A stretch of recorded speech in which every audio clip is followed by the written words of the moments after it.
जय हिंद दोस्तों, PS1 commando officer channel का स्वागत है। मैं प्रियांशु सिंह आप सबका स्वागत करता हूं। दोस्तों, आज का जो वीडियो है वो Q&A का है, जो असम राइफल से रिलेटेड है। और बहुत से लड़के जो हैं वो असम राइफल के बारे में मेरे से पूछते रहते हैं, तो मैं इसके बारे में हमेशा बोलता कि बताता रहूँगा आपको। कोई भी प्रॉब्लम हो, मैं इंस्टाग्राम पे भी जो लड़के हैं मैं उनको मतलब सारी टेंशन को दूर करता हूँ। जो भी प्रॉब्लम रहते हैं मुझसे शेयर करते हैं, मैं उनको रिप्लाई ज़रूर देता हूँ। ठीक है, तो आपको इस वीडियो में और Q&A आपके बारे में रहेगा, जो मैं आपको इस वीडियो के माध्यम से आपको बताऊँगा। पहला जो क्वेश्चन था, मेरे दोस्त हैं जो मतलब रिप्लाई किए थे कि मतलब ये मुझे मतलब इस चीज़ का मुझे नॉलेज नहीं है, आप मुझे इसके बारे में बताइए। तो मैं इसके बारे में जो मुझे नॉलेज है मैं आपको इस वीडियो के माध्यम से आपको क्लियर करूँगा। और सबसे पहली बात यह कि अगर आप चैनल पे नए हैं तो सब्सक्राइब करें और वीडियो को लाइक करें और शेयर करना बिल्कुल ना भूलें, क्योंकि जो वीडियो है वो असम राइफल से या डिफेंस से, CAPF से, एनी मतलब डिफेंस रिलेटेड जो भी वैकेंसी आती है या उसके बारे में जानकारी जो होता है मेडिकल से संबंधित, मैं इस वीडियो के माध्यम से आपको बताता रहूँगा। जो भी प्रॉब्लम है फेस हो गए उससे पहले मैं आपको क्लियर कर दूंगा कि आपको ये प्रॉब्लम अगर है तो उससे क्या करना है, क्या नहीं करना है। इस वीडियो के माध्यम से आगे चल के भी आपको मेडिकल में, SSGD के मेडिकल में आपको हेल्प मिल सकती है। असम राइफल में रैली भर्ती कौन कौन से पोस्ट पे आती है? तो रैली भर्ती जो होती है भाई, टेक्निकल और नॉन टेक्निकल और ट्रेडमैन से रिलेटेड जितने भी पोस्ट आते हैं उनकी रैली भर्ती आती है। तो इसके बारे में आपको थोड़ी चीज़ बता दे रहा हूँ। पोस्ट क्या है, जैसे हवलदार का पोस्ट है, हवलदार में भी 3-4 टाइप के पोस्ट होते हैं। वारंट ऑफिसर का होता है, इसमें अलग अलग टाइप के पोस्ट होते हैं। टेक्निकल में तो आपको पता ही है, नॉन टेक्निकल अभी बताया को जो टेक्निकल डिग्री होता है उनके हिसाब से भी अलग अलग पोस्ट मिल जाते हैं। तो ये दोनों पोस्ट आपको मिल जाएंगे। ठीक है, और ऐसा नहीं है कि असम राइफल की जो सैलरी है और बाकी अदर फोर्स की जो CAPF में जितने भी फोर्स हैं उनकी सैलरी अलग है, जो कि बेसिक पे सबका सेम है। बस काम उनका सबका एक ही है। आप कहीं पे भी रैली भर्ती देखेंगे, बशर्ते यही कि असम राइफल की जो रैली भर्ती हर साल आती है, ये आपके लिए प्लस पॉइंट है और आपके लिए हमेशा तैयारी में कामयाबी मतलब आप कामयाबी इसमें भी पा सकते हैं। अगर आर्मी की वर्दी आप पहनना चाहते हैं असम राइफल के थ्रू, तो आप इसमें भी आपको मौका मिल जाता है। सर, मेरी हाइट 168 सेंटीमीटर है, क्या मैं रैली का फॉर्म भर सकता हूँ? बिल्कुल भर सकते हो भाई।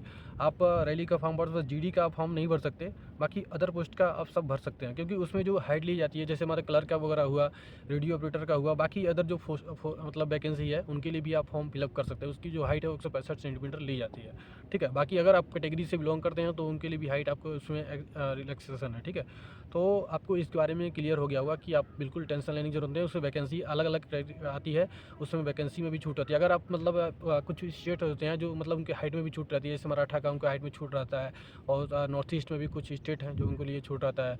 बाकी अदर में मतलब जम्मू कश्मीर और नेपाल साइड से जो भी मतलब स्टेट बिलोंग करते हैं, जो उत्तराखंड वगैरह में, उसमें डोगरा वगैरह जो होते हैं उनके भी आपको मतलब हाइट में भी छूट मिलती है। तो आपको भी अपनी स्टेट से हिसाब से आपको भी छूट मिल सकती है। बाकी वैकेंसी आती है उसमें क्लर्क वगैरह का उनकी हाइट कम ली जाती है। तो आपको इसके बारे में क्लियर हो। सबसे ज़्यादा क्वेश्चन पूछा जाने वाला है कि एनर्जी कमांडो का कोर्स करने के बाद कितने साल के लिए रह सकते हैं और सैलरी कितना एक्स्ट्रा मिलता है? ठीक है, तो मैं आपको बता दूं, जो एनर्जी का कोर्स कर लेंगे, आपको जैसे मान लिया आपको ट्रेनिंग कंप्लीट हुआ है SSGD की, आप किसी भी फोर्स में आप जाएंगे तो मतलब CAPF के SSGD के थ्रू आप किसी CAPF किसी भी फोर्स में जाएंगे, आपको एनर्जी कोर्स करने का मौका मिलेगा, आपको मौका दिया जाएगा।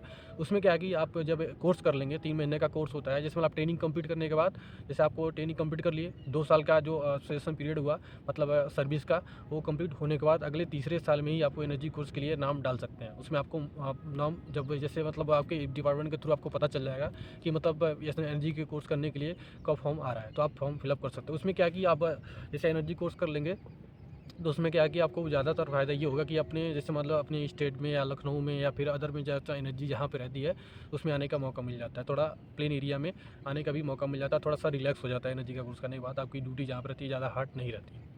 तो ज़्यादातर वो मतलब एनर्जी का कोर्स असम राइफल से जो रहते हैं या फिर अदर SSB वगैरह से लोग रहते हैं, मतलब बाकी CIPS कम रहते हैं, असम राइफल से ज़्यादा लोग एनर्जी का कोर्स करते हैं, क्योंकि थोड़ा सा नॉर्थ ईस्ट पड़ जाता है तो अपने प्लेन एरिया में आने के लिए वो भी एनर्जी का कोर्स करते हैं। और बाकी और भी उसके एनर्जी का कोर्स करने के फ़ायदे हैं। बाकी प्रमोशन वगैरह में ज़्यादा फ़ायदा होता है और सैलरी आपकी भी लगभग सैलरी अच्छी खासी मतलब 50% या 40% की एक्स्ट्रा सैलरी मिलता है उसमें एनर्जी का।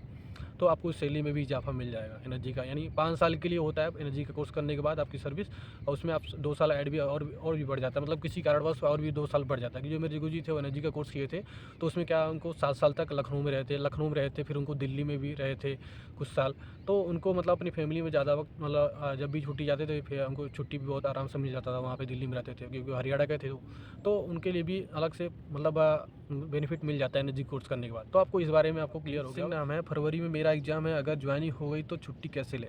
तो भाई देखो कुछ लड़के हैं जो मैं मतलब मुझे जानकारी हुई है कि भाई वो ज्वाइनिंग कर लिए थे, तो उनको मतलब एक्सटेंशन मिल गया है 2 महीने का कुछ लड़कों का, कि मतलब और एक लड़का मतलब बात हो जाती है कि भाई हमको कुछ प्रॉब्लम है या फिर किसी बस कारणवश, तो उनको बोले एक्सटेंशन मिल जाएगा आपको। तो आपको भी मतलब एग्ज़ाम अगर है तो आपको एक्सटेंशन मिल सकता है अगर मतलब लेकिन आप ज्वाइन कर लिए, ट्रेनिंग अगर स्टार्ट हो जाएगी तो उस टाइम में आपको छुट्टी बहुत ही मुश्किल से मिलेगी। राइफल की कटअप कितना जाता है, ठीक है, असम राइफल की कटअप भाई कोई फिक्स नहीं होता, हर स्टेट का अलग अलग कटअप जाता है। मेन में जो स्टेट है वो 4 स्टेट हैं, जैसे मान लो कि दिल्ली हुआ, यूपी हुआ, उत्तराखंड हुआ, बिहार हुआ, हरियाणा हुआ, राजस्थान हुआ, 4-5 स्टेट जो है उनकी जो कटअप बहुत हाई आती है। तो पिछली बार जो कटअप गई थी, इस बार कटअप कम ही रहने वाली है क्योंकि टाइमिंग कम है और क्वेश्चन मतलब भी उसी हिसाब से ठीक ठाक इस बार रहेगा। तो कंपटीशन इस बार ज़्यादा है, लेकिन वैकेंसी ज़्यादा है, तो इस बार मतलब पीछे कटअप के हिसाब से आपको 2-3 नंबर कम ही आप लाएंगे तभी आपका मतलब क्लियर हो जाएगा एग्जाम, फाइनल लिस्ट में आपका नाम। जैसे कि असम राइफल की रूट मार्च हाईएस्ट कितना किलोमीटर का होता है। देखो असम राइफल की जो रूट मार्च होता है वो हाईएस्ट जो 40 किलोमीटर का होता है, ठीक है।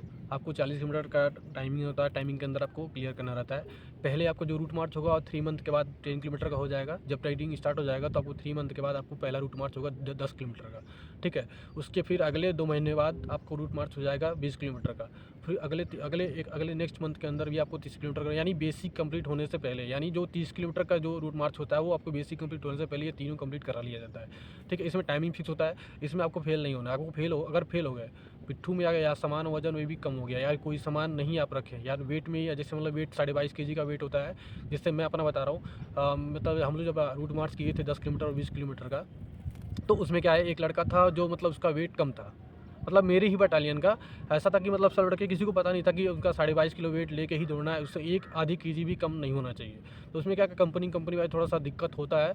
तो उसमें क्या हुआ था कि एक कंपनी का सभी लड़के में से कुछ लड़के जो थे मतलब वेट कम लिए थे, तो उनका मतलब बाद में उनको पकड़ गए थे। तो बाद में पकड़ने के बाद उनको दोबारा से अलग से उनका रूट मार्च हुआ था, हम लोगों के साथ नहीं हुआ था, उनका अलग से रूट मार्च हुआ था, सुखोई में हुआ था उनका रूट मार्च। तो उनको भी रूट मार्च करना, आप 10 किलोमीटर मेहनत करने के बाद आपका 1/2 kg वेट कम होने के वजह से आपको दोबारा से रूट मार्च करना पड़ा, क्योंकि वेट करने के लिए वहाँ पे मशीन वगैरह लगी रहती है कि आपका जो पिट्ठू में कितना वेट है, 22.5 किलो राइफल के साथ 22.5 किलो वेट किया जाता है। आप रनिंग कंप्लीट करने के बाद आप जब वेट करते हैं, सब जो रैंक के होते हैं वो मतलब कमांडेंट साहब के सामने उनका वेट होता है पूरा मतलब पिट्ठू का, तो वेट आपका 22.5 किलो से कम नहीं होना चाहिए, ज़्यादा ही होना चाहिए। तो आपका ये 10 किलोमीटर रूट मार्च होगा 22.5 किलो या 3 मंथ के अंदर, ये आपको मैं बता दिया हूँ। टोटल रूट मार्च सबसे हाईएस्ट जो होता है वो 40 किलोमीटर होता है। बाकी बीपीटी का मैं बताया हूँ, बीपीटी का क्या क्या शेड्यूल है, बीपीटी के बारे में वीडियो बना दिया हूँ, लेकिन फिर भी मैं इस वीडियो के माध्यम से सबको बता दे रहा हूँ।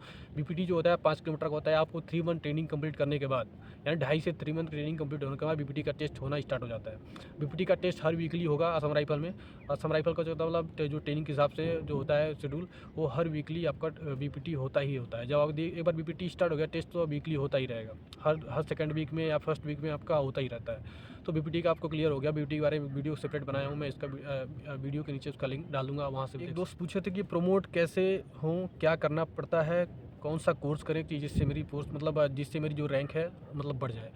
तो दोस्त प्रमोट होने के लिए लोग ज़्यादातर सोचते हैं, तो आपको अगर फोर्स में आप चले गए, ज़्यादातर अगर असम राइफल में या फिर एसएसबी में किसी भी फोर्स में चले गए, एसएससीजीडी के किसी भी फोर्स में चले गए, तो प्रमोट होने के लिए आपको सबसे बेस्ट वही होता है कि आपको कोर्स करना पड़ता है। अब कोर्स तो करना ही करना है, क्योंकि आपको कोर्स मतलब कोर्स सेंटर में जो मतलब ITI PTI जो होते हैं वो भी खाली रहते हैं कोर्स कराने के लिए। तो आपको अब नाम अभी नहीं देंगे तब भी आपका कोर्स में नाम डाल दिया जाता है। तो आपको प्रमोट करने के लिए सबसे बेस्ट तरीका है कि आपको उसमें देखिए कोर्स कितने प्रकार का जो आपको सबसे ज़्यादा जो प्रमोट हो सकते हैं। पहला कोर्स है कि जैसे मान लो कि आप DI का कोर्स कर सकते हैं, PTI का भी कोर्स कर सकते हैं। इसमें मतलब उनका थोड़ा सा फ़ायदा होता है बटालियन में आने का या फिर कहीं एक जगह स्थायी होने का, फैमिली रख सकते हैं उसमें। जो मेरे गुरु जी थे वो लोग फैमिली ला के रखे थे, क्योंकि वो DI थे, वो डेलीस्टेटर थे, और PTI भी थे, उन सर भी जो थे उनके भी अपनी फैमिली ला के रखे थे। और जो टीचर थे, टीचर का भी कोर्स होता है।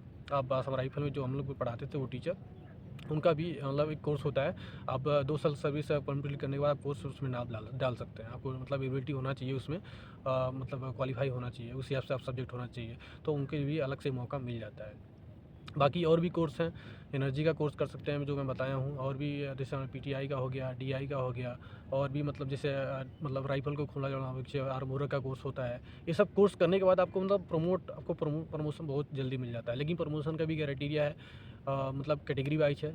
जनरल OBC का बहुत लास्ट में होता है, मतलब एकदम बहुत लास्ट में होता है, और SC ST वालों का थोड़ा जल्दी हो जाता है, ST वालों का बहुत जल्दी हो जाता है। तो इसके लिए भी मतलब क्या कि हम लोग क्या, अगर हम लोग हैं जैसे मान लो हम लोग जनरल कैटेगरी से हैं, तो हमारा जो मतलब प्रमोशन जो होता है वो 20 साल 22 साल के बाद हम लोग हवलदार बनेंगे। अगर मतलब कोई कोर्स वगैरह नहीं करते हैं तो अगर कोर्स कर लिए तो मान लो कि 18 साल या 20 साल के अंदर ही बन जाएंगे। 2-4 साल 5 साल के अंदर होता है, 15 साल के अंदर बन सकते हैं कोर्स करने के बाद। थोड़ा स्ट्रेंथ थोड़ा कम है ना असम राइफल का, इसलिए थोड़ा सा ज़्यादा दिक्कत होता है। बाकी और कोई प्रॉब्लम नहीं है। कोर्स करने का तो फ़ायदा ही होता है, थोड़ा सा आपकी बॉडी को रिलैक्स मिलेगा, ड्यूटी से थोड़ा सा छुटकारा मिल जाएगा। आप बटालियन में रह सकते हैं, फैमिली ला कर रह सकते हैं। और भी मतलब कंप्यूटर के जो कोर्स हैं, मतलब कंप्यूटर लाइन के भी आप जाना चाहते हो उसमें भी आप बटालियन में आके कंप्यूटर में भी जा सकते हैं।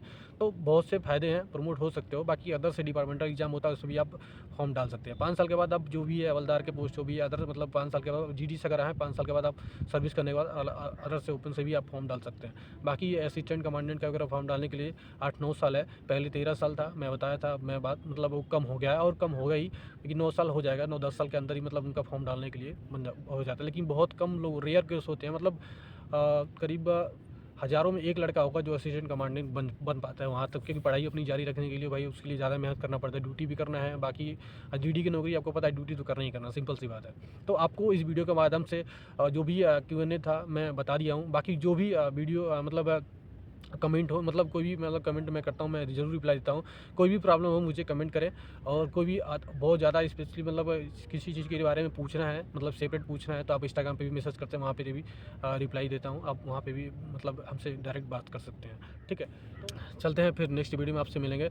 वीडियो अच्छी लगी हो तो लाइक कर दें और शेयर करना बिल्कुल ना भूलें, क्योंकि मैं बहुत मतलब मेहनत लगता है वीडियो बनाने में। आपको मतलब किसी चीज़ के नॉलेज मतलब मुझे थोड़ा सा नॉलेज इकट्ठा करना पड़ता है, किसी चीज़ के पूछना पड़ता है, मुझे तो बहुत ज़्यादा पूछना पड़ता है, क्योंकि कुछ पॉइंट है जो मुझे जानकारी नहीं हुआ था, तो मैं दोस्तों से पूछता हूँ, वहाँ जो गुरुजी थे उनसे भी पूछता रहता हूँ। तो आप वीडियो को लाइक और शेयर करना बिल्कुल ना भूलें। फिर चलते हैं नेक्स्ट वीडियो में आपसे मिलेंगे। जय हिंद।